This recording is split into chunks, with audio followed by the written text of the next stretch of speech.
ustozni o'sha o'rtoqlari, jurnalist o'rtoqlari boyagida aytgan, yuqorida aytganimda telefon qiladi. Mirza-Karim, ho, bir aylanib kelmaymizmi Qora dengiz bo'yini? Davlatning hisobidan 3-4 hafta, 1 oy, 20 kun, 1 oy maza qilib aylanib kelamiz. Mayli deydi. Keyin keladi, boyagi yuqorida aytganimda keladi. U yerga kelsa, Qora dengiz bo'yida 3 ta bolalar sanatoriyasi, maktab yoshgacha bo'lgan bolalar sanatoriyasi, qandli diabet bilan og'rigan yetim bolalar sanatoriyasiga kelib qolgan. Qarang, 3 ta. Mana birinchi, ikkinchi, uchinchi raqam. Nega bu yerga kelib qoldik deb qiziqa boshlaydi. Ha, gap shu yerda. Buni sababi butun SNG bo'yicha eng kuchli psixologlarni yig'gan ekan. Bittasida tuzalish, qandli diabetdan tuzalish ro'y beravergan. Bolajonlar qanaqadir sabablarga ko'ra tuzalib ketavergan. Ikkitasida yo'q, tuzalish yo'q. Endi qarang, buni sababini topib, boshqa mana bu ikkinchi, uchinchi raqamlik sanatoriyalarga ham tatbiq qilsa, u yerda ham bolajonlar tuzaladi-ku. Shuning uchun komissiya chaqirgan. Olimlar, professorlar, akademiklar kelib izlashib, azizlarim, mehribonlarim, topolmagan. Va oxir aytgan, buni psixologlar biladi. Biz topolmadik degan. O'shaning uchun jurnalist do'sti boyagi butun SNG bo'yicha 200-300 ta eng kuchli psixologni yig'gan, shuni orasidan biz ustozimiz Mirza-Karim Sanaqulovich Norbekov ham borgan ekanlar.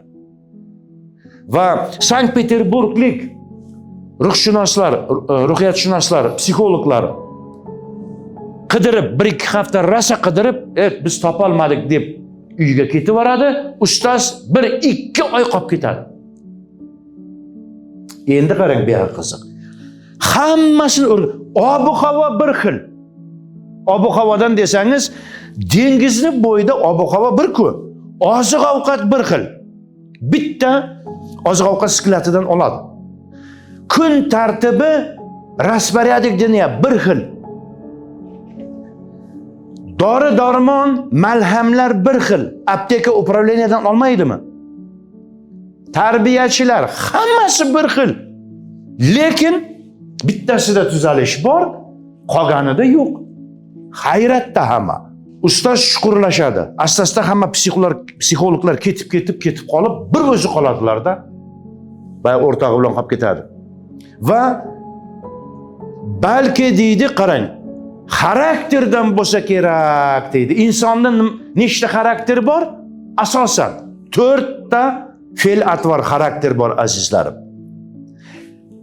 Xolerik, juda faol, flegmatik, sangvinik va melanxolik degan xarakterlar bor. Melanxolik juda ham nima? Og'ir bosiq, sekin. Mana melanxolik bunday harakat qilsa, xolerik juda tez faol bo'ladi. Lekin qarang, 4 ta xarakterda ham tuzalish bor. Ha deydi-da, demak, fe'l-atvor xarakterda emas ekan, buni tekshirdim deydi. Qon guruhiga o'tadi. Necha xil qon guruhi bor asosan? 4 ta. Birinchi, ikkinchi, uchinchi, to'rtinchi. Rezus faktor hokazolar. Qon gruppasini, tuzalgan bolalarning qon gruppasini tekshiryapti.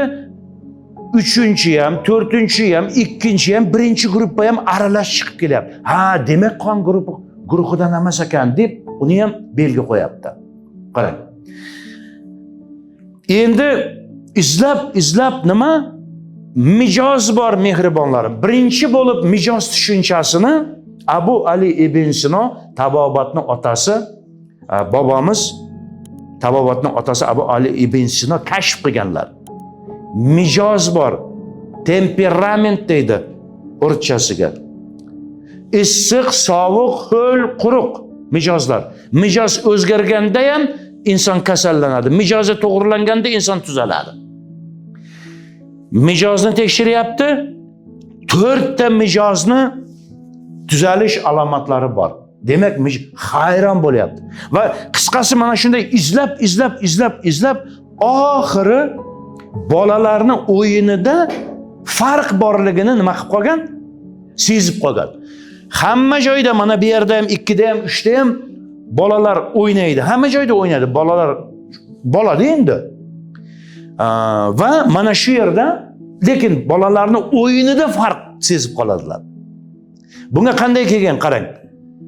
Bunday qarasa, mana bu yerda 70 ta plastmassa vannachalar bor. Bolalarni dengizga nima to'r ochiqchasiga qo'yib bo'lmaydi. Mana shuni shlanka bilan ishchilar suvni to'ldirar ekan, vannacha, plastmassa vannacha. Ertalab to'ldirar ekan, tushga yaqin ular iliqqina bo'ladi va bolajonlar ichiga kirib maza qilib cho'miladi. Hammasida. Ammo mana bu yerdagi bolajonlar cho'milayotgan payti g'alati so'zlarni ayta boshlaydi. 3 yashar jo'jaday qizcha cho'milayapti. Bir narsalar deyapti, eshitmay asta cho'kkalab quloq solsa, men qandman, ya saxir, men qandman deb shalpillatib cho'milayotgan ekan. Hayron. Nimaga qandman deyapsan, ey qizaloq desa, ko'zlarini katta ochib, katta odam bilmaydimi, farosati yetmaydimi? Qand suvda erib yo'qib ketadi-ku. Qarang, tasavvur, bolalarni tasavvuri juda kuchli. Endi ular bunga qanday kelib qolgan? Ular asta qiziqa boshlaydi va ota-onasini sog'inadi-ku. Tarbiyachilardan so'raydi. Bizni ham ota-onamiz bormi deydi. Tarbiyachilar albatta, ha, sizlarning ota-onalaringiz bor deydi-da. Nima yo'q desinmi? Ana. Ha, sizlarda ham ota-onalaringiz bor deydi. Buvimiz, buvijonimiz, bobojonimizni xohlayapmiz, dadajonimizni, oyijonimizni, onajonimizni xohlaymiz deydi ular ham. Ha, bor deydi. Unda nega bizni kelib olib ketmaydi deydi. Yana ikkinchi savol tug'iladi. Javob berish kerak-ku. O'shanda bittasi, chunki sizlar kasalsizlarda deb o'rgan ekan. Endi kasallikka qarang. Katta odamlar, aqlli odamlar yopishib oladi Kanada kasalligini, qo'yib vermay. O'qiydi, himoya qiladi o'zlari, ong ostida o'zlari bilmagan holda kasalligini. Yordam beraman desangiz, u og'iz tilida aytaveradi. Men tuzalishni xohlaysiz, ha, albatta xohlayman. Bunday qiling desangiz, ichida o'z qarama-qarshilikni sezaverasiz. Bolalarda unday emas. Bolalar so'raydi, kasallik nima? Bolalarning tilida tushuntiradi. Kasallik bu sizlarning qon tomirlaringda qandlar paravozga o'xshab yuribdi aylanib. Ha deydi. Demak, mana shu ota-onamiz, bobomiz, ayamizni mehridan bizni mana shu paravoz qanddan iborat paravoz hali to'sib turibdimi? Buni yo'qotish kerak deydi-da, o'sha intuitiv toza sog'ingandan keyin bittasi men qandman deb cho'milib olgan, qandli diabetdan tuzalib ketgan. Bu texnologiyani qolganlari qanday qilib tuzalding desa, asta bir-biriga texnologiyani uzatgan ekan. Va yoppasiga mana bu o'rtadagi sanatoriyada tuzalish boshlangan. Tushundingizmi? Keyin ustoz shuni topganlardan keyin xayriyat degan yelkalaridan tog' ag'darilgandek bo'lgan va boshqa mana zudlik bilan mana bu nimalarga ham aytgan va bu yerlarda ham 2-chi, 3-chi raqamli sanatoriyalarda ham bolalar asta-asta tuzalishni boshlaganlar. Tushundingizmi mehribonlarim? Demak, tasavvurda gap ko'p. Biz mana yoshlik navqironlik timsolini hozir sizlar bilan hosil qilamiz, mehribonlarim. O'sha sharsharani tasavvur qilamiz va sharsharada cho'milgan paytingizda sizda hamma sizga salomatligingizga, sizga zid bo'lgan kasalliklar bo'ladimi, surunkali charchoqlar bo'ladimi, nima bo'lishidan qat'iy nazar yuvib tanangizdan o'tib top-toza qilib sog' salomat qilib olasiz sizdan. Ana shu men sog'lomman, mening a'zolarim top-toza, o'zining vazifalarini a'lo darajada bajaradigan bo'ldi deb turasizlar. Ana e'tiborlaringiz uchun rahmat, salomat bo'linglar.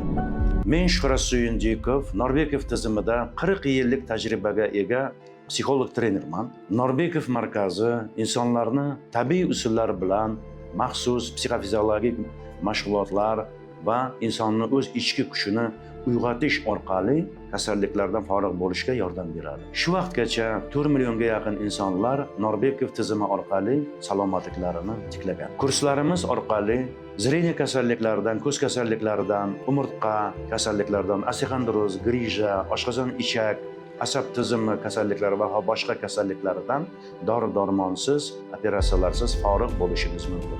Kurslarimiz haqida batafsil ma'lumot olish uchun kommentariyadagi ko'k silka ustiga bosasiz, so'ng esa darsda qatnashish degan tugmani bosasiz. Ismingizni kiritasiz, so'ngra esa telefon raqamingizni yozasiz. Undan keyin sizni qaysi muammo bezovta qilayotganini yozasiz. Agar sizdagi muammo ro'yxatda bo'lmasa, pastdagi bo'limga yozishingiz mumkin. So'ngra davom etish tugmasini bosasiz. 24 soat davomida menejerlarimiz siz bilan bog'lanadi. Ungacha esa ushbu kanaldagi foydali ma'lumot va videolar bilan tanishib turishingiz mumkin.